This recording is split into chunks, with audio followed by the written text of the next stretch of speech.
الرحمن الرحيم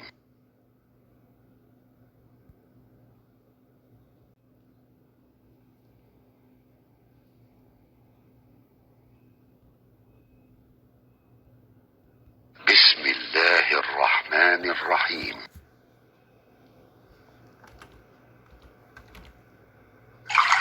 Salat ketika disebutkan aqimis salat liduluki syamsi ila ghasaqil lail. Tunaikan salat dari tergelincir matahari, zuhur, asar, maghrib, ghasaqul lail sampai ke isya. Perhatikan baik-baik. Ketika menyebutkan fajar, subuh, ternyata tiba-tiba diberikan kalimat terakhir wa qur'anal fajr. Dan qur'anal fajr, subuh. Kenapa subuh kalimatnya diakhirkan di sini? Dan yang paling menarik menggunakan huruf waw. Kalau yang 4, zuhur, asar, maghrib, isya, itu yang disebutkan isyarat salatnya. Tapi ketika menyebutkan waktu subuh, ditambah oleh Allah menggunakan huruf waw, wa harfu atfin wa ziyadah. Huruf ataf perangkai plus memberikan tambahan. Kemudian disebutkan kalimat Qur'annya. Padahal bisa Allah mengatakan begini, aqimis salata liduluki syamsi ila ghasaqil laili wal fajri. Tapi ditambahkan kalimat Quran untuk menunjuk keistimewaan di waktu fajar. Lihat baik-baik. Kalau tanpa menggunakan kalimat Quran, itu berarti nilainya sama dengan yang lain, hanya sholatnya saja. Tapi ketika ditambah dengan kalimat Quran, Quran al-fajri, di dalam Al-Quran ada 2 jenis kata Quran. Ada yang menggunakan alif lam, ada yang tidak menggunakan kata alif lam. Kalau yang menggunakan alif lam, contoh Quran surah kedua Al-Baqarah ayat 185, paling kiri pertengahan, syahr Ramadan alladzi unzila fihil Quran, ada alif lamnya. Itu artinya kalamullah al-munazzal ala Rasulillah sallallahu alaihi wasallam, firman Allah yang diturunkan pada Rasulullah sallallahu alaihi wasallam dari Al-Fatihah sampai An-Nas menggunakan alif lam. Tapi kalau tidak menggunakan alif lam, Quran itu artinya semua jenis bacaan yang mampu dibacakan. Al-Qurannya, doanya, istighfarnya, kalimat thayyibahnya, semua bacaan yang kita mohonkan kepada Allah itu disebut secara umum kalimatnya dengan satu kata, Quran. Keistimewaan waktu subuh, waktu fajar, bukan hanya sholatnya yang penting, semua bacaan-bacaan kita, istighfarnya, doanya, permohonannya, kalimat thayyibahnya, itu langsung dipersaksikan oleh Allah subhanahu wa ta'ala. Bukan cuma oleh Allah, lihat kalimatnya, inna Qur'an al-fajri kana mashhuda. Setiap bacaan-bacaan di waktu fajar langsung disaksikan. Kata Nabi, bukan hanya Allah yang langsung menyaksikan, tapi inna malaikatal laili wa malaikatal nahari tajtami'u fi salatil fajri. Seluruh malaikat siang dan seluruh malaikat malam berkumpul keseluruhannya di waktu fajar untuk menyaksikan orang yang berzikir di waktu fajar. Karena itu saking pentingnya waktu fajar, bahkan ada orang yang bangun sebelum fajar hanya untuk beristighfar di waktu sahar. Setelah dia tahajud. Ada malam disebut dengan lail. Lail itu artinya malam. Turunannya ada lailah, layali, lela, lila. Ibu leli, ibu malam-malam, ya. Sifatnya disebut dengan lailah, lailatul qadar. Kembalikan sini. Fokus. Lail malam, dari ba'da isya malam sampai ke fajar. Nah, jeda antara fajar dengan malam sekitar 30 menit. Kalau sekarang di Lombok 4.51, sekitar 30 menit ya. Kisaran misalnya 4.20 atau 4.30. Itu disebut dengan sahar namanya, waktu singkat menjelang fajar. Jamaknya disebut dengan asharun, asharun. Di Quran ada rahasia besar. Ada ahli surga yang dijamin oleh Allah tinggalnya nanti di taman surga. Taman surga itu termasuk tingkatan surga yang cukup tinggi, dan yang masuk ke situ itu bisa diperkenankan oleh Allah melihat Allah langsung tanpa sekat. Tidak usah dibayangkan. Itu ada di Quran surah 75 ayat 22 sampai 23 penglihatannya. Wujuhu yawma idzin nadhirah. Ada orang yang saat di akhirat itu berbinar-binar wajahnya. Dan cahaya, gembira dia.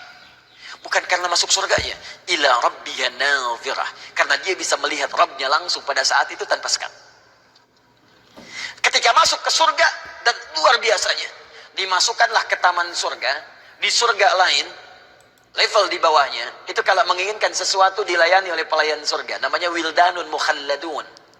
Wildanun mukhalladun, Anda bacakan di surah 76 itu.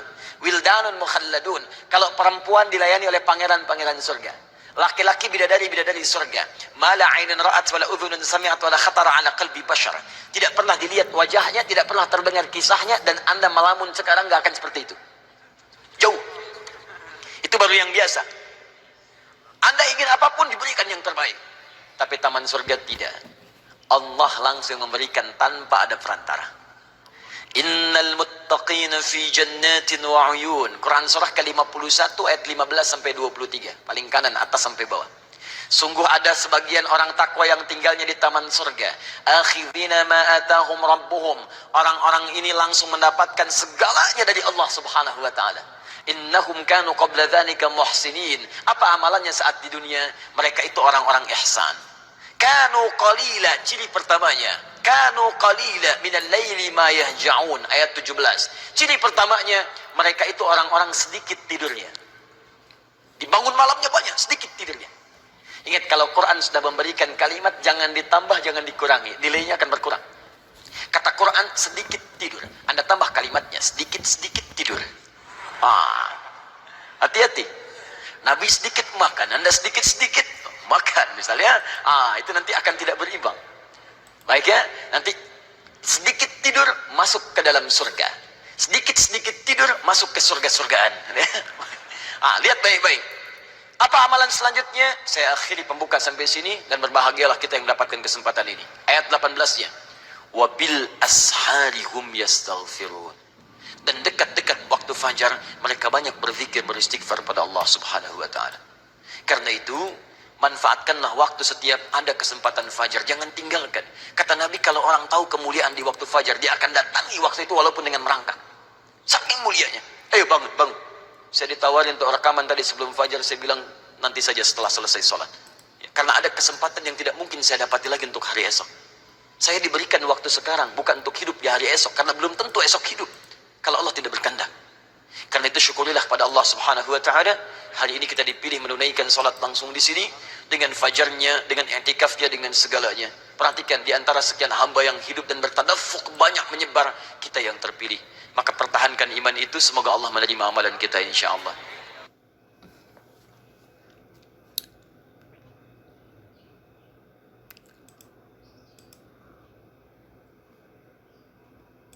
Sedang sibuk, cepetan pesan GoFood. Cepet sampainya, cepet enaknya.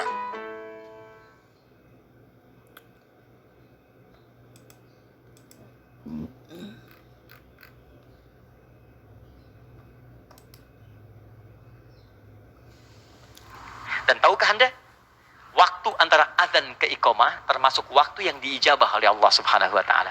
Dan waktu ijabah ini bersamaan dengan sholat yang sangat ditekankan dalam syariat. Ketika satu amalan bertemu dengan satu dorongan yang kuat, maka itulah yang mempercepat pengabulan doa pada saat itu. Itu poinnya. Betapa banyak orang cuma sholat saja, sementara dalam sujud dia tidak berdoa. Jujur kepada diri Anda. Selama Anda mengerjakan 2 rakaat ini, apakah Anda hanya sekedar sujud saja? Ruku saja, kemudian salam? Atau ada di antara Anda memanfaatkan waktu ini untuk bermohon kepada Allah dalam sujudnya? Bismillahirrahmanirrahim.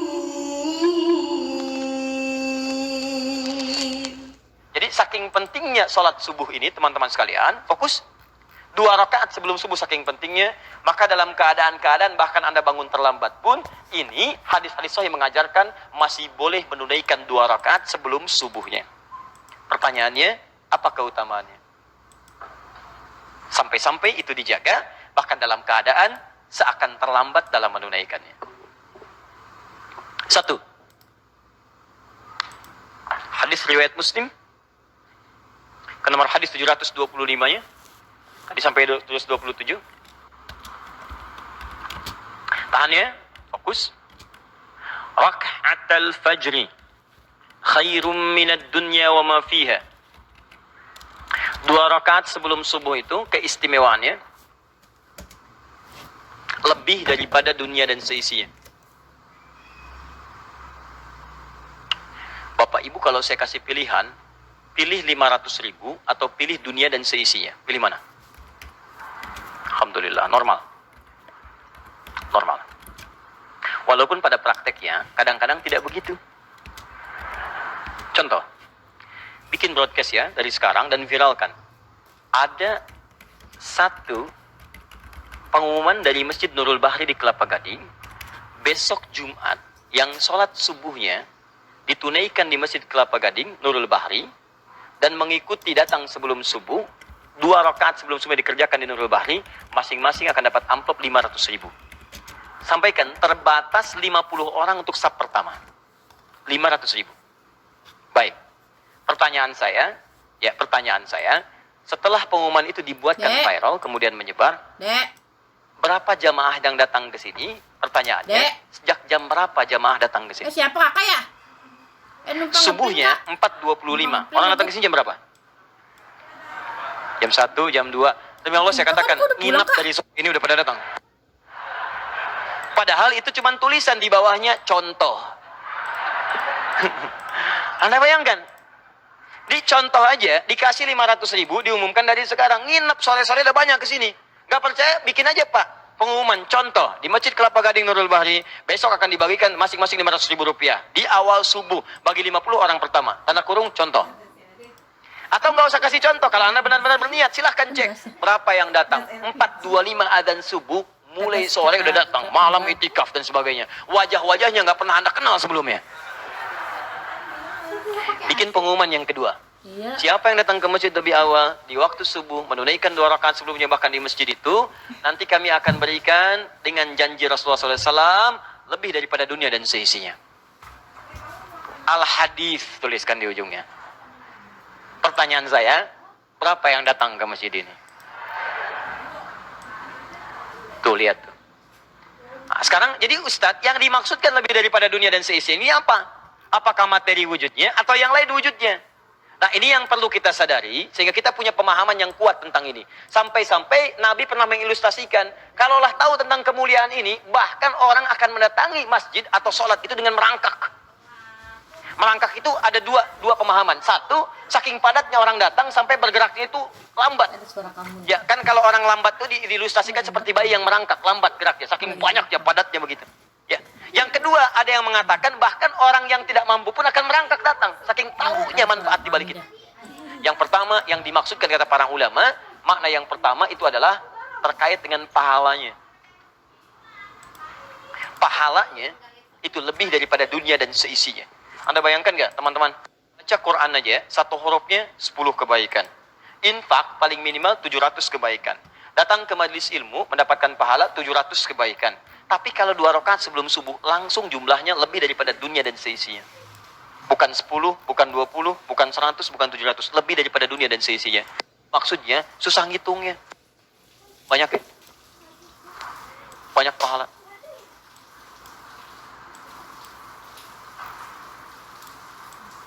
Nih, antum datang ke masjid ya. Niat untuk ta'lim sholat. Baru datang nih. Datang itu udah dapat 25. Hadis Muslim. Satu keduanya 500 tahun, 2 ketiga 500 tahun. Kemudian sholat, kalau berjamaah 27. Kalau sendirian 10. 10 itu di Quran surah 6 ayat 160. Manja abil hasanati falau asyru amtaliha. 10 itu satu keduanya 500 tahun, 2 ketiganya 500 tahun. Kalau dilanjutkan dengan ikut ta'lim, itu di riwayatnya Ibnu Abbas radhiyallahu ta'ala anhuma, dapat lagi 700 kebaikan. Sampai antum pulang, 700 itu dilipat gandakan, jarak satu keduanya 500 tahun. Jaraknya 500 tahun, satu keduanya. 2 ketiga 500 tahun, terus sampai akhir. Tapi kalau Anda menunaikan 2 rakaat sebelum subuh, itu pahalanya lebih daripada dunia dan seisinya. Langsung tanpa hitungan, saking banyaknya. Nah, apa pentingnya pahala ini? Kalau bicara pahala, bukan urusan dunia, nanti urusan akhirat. Itu menentukan di akhirat. Kalau nggak percaya, silahkan meninggal dulu, nanti akan kelihatan. Ya. Walaupun kita nggak bisa milih. Tapi yang mau saya sampaikan begini, pahala itu diantara manfaatnya, saat Anda kumpulkan lebih banyak, itu yang bisa menutup dosa sekaligus menaikkan Anda ke derajat surga paling tinggi. Karena rumus dosa dengan pahala itu begini. Anda dapatkan pahala, maka dosa akan ditutup dengan pahala itu. Ini di hadis Muslim, riwayat sahabat Abu Hurairah. Lihat, tu'khadhu hadza min hasanati wa hadza min hasanati.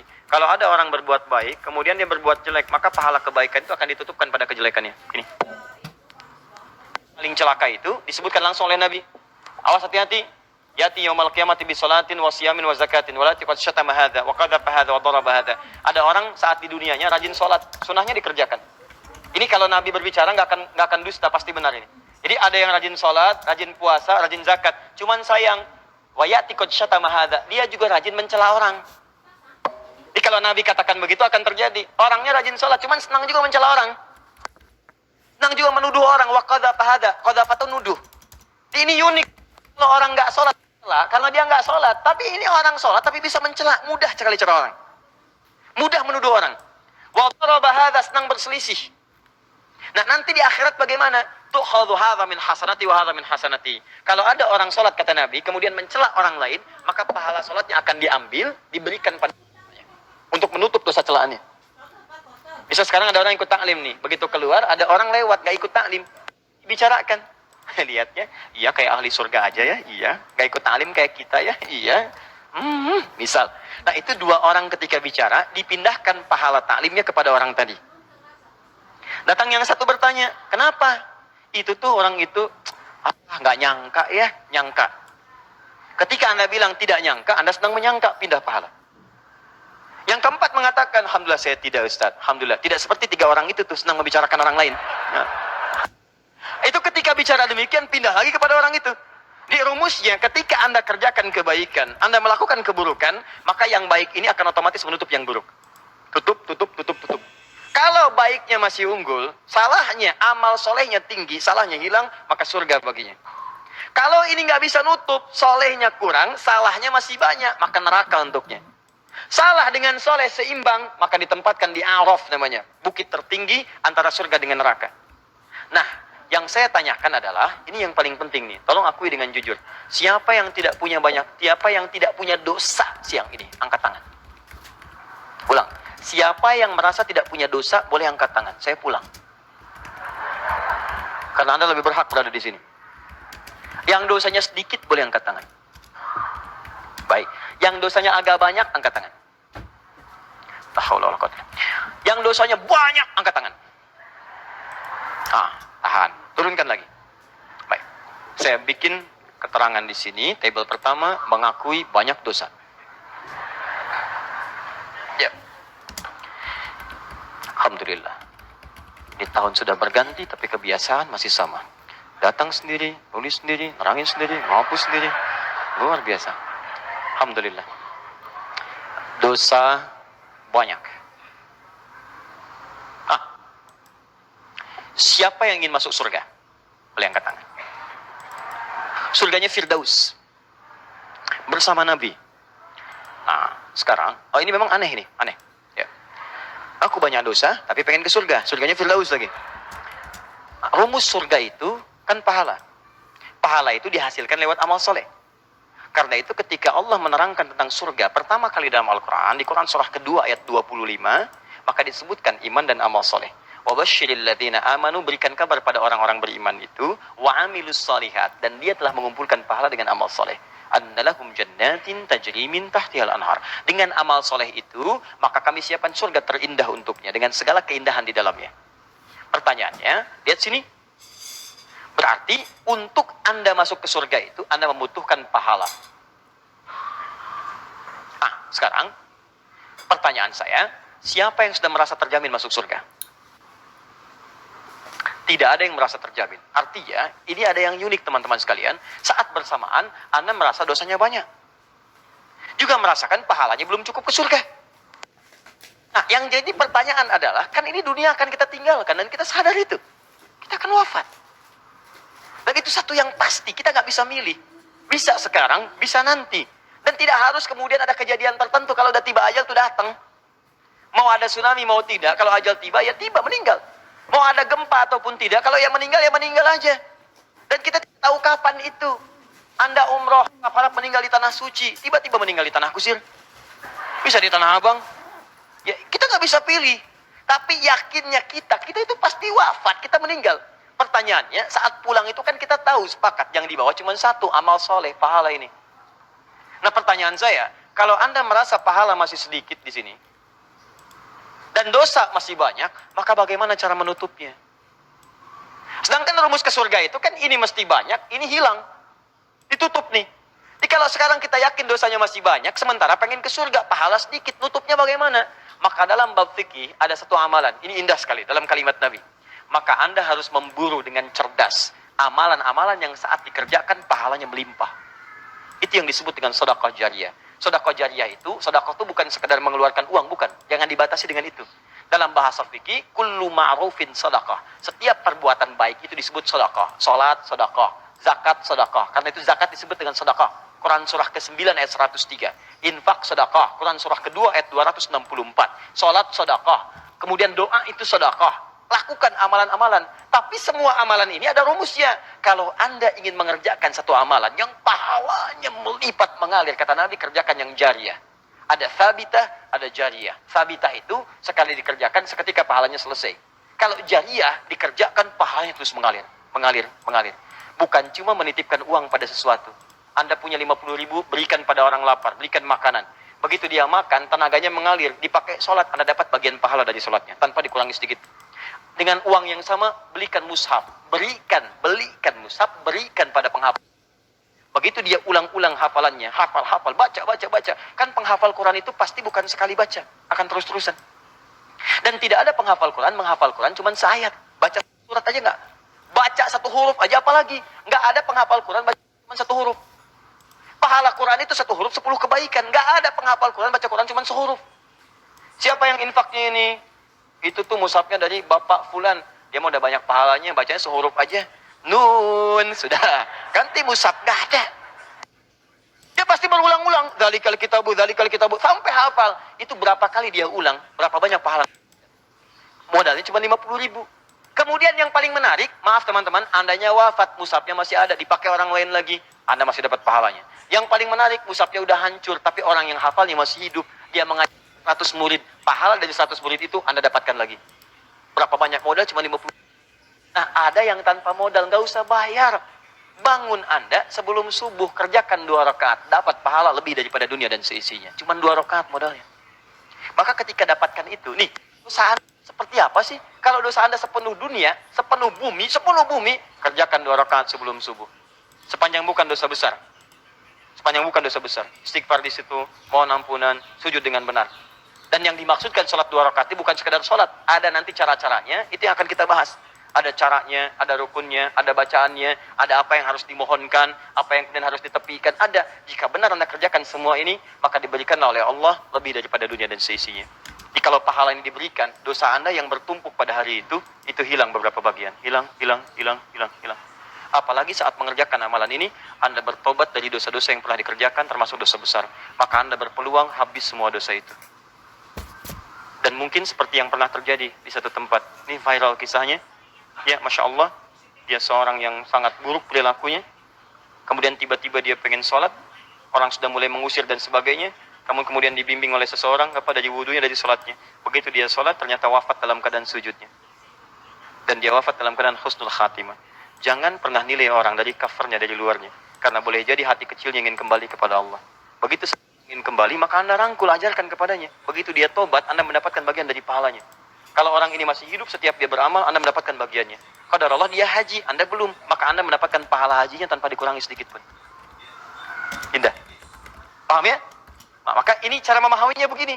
Makanya kata Nabi, kalau orang tahu tentang ini, orang akan datangi itu 2 rakaat itu dengan membungkuk, dengan merangkak. Datangi, karena tahu ini peluang ini kalau nggak dapat sekarang, nunggu lagi besok. Dan besok itu belum tentu hidup. Itu masalahnya. Jadi kalau Anda sia-siakan yang sekarang, makanya setannya itu kadang-kadang demikian, Pak. Dipaksa nonton malam, begadang lewat, subuhnya lewat, 2 rakaat yang nggak ada. Waktu Indonesia belanja di Tokopedia, ayo nak. Dapat dipaksa nunggu besoknya lagi, sedangkan besok Anda belum tentu hidup. Ya, begadang jangan begadang lah, kecuali ada perlunya, kan? Nabi juga begadang.